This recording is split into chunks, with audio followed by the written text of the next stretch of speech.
ওমরা করলে কি কি লাভ হবে?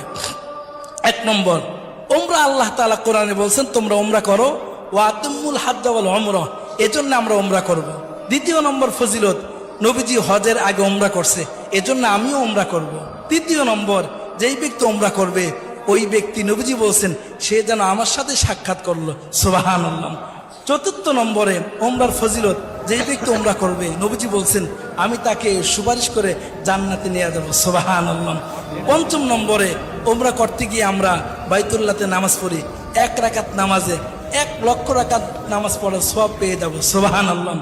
6 নম্বর ফজিলত হলো দুনিয়াতে থেকেই জান্নাতি জিনিস এর মধ্যে চুমা দেওয়ার সুযোগ হয়, যেটা হলো আসওয়াদ পাথর, হজরে আসওয়াদ, এর মধ্যে চুমা দেওয়ার সুযোগ হয়। 7 নম্বরে, ওমরা করলে জিন্দেগির গুনাহ মাফ হয়ে যায়। 8 নম্বরে, ওমরা করলে দোয়া কবুল হয়। 9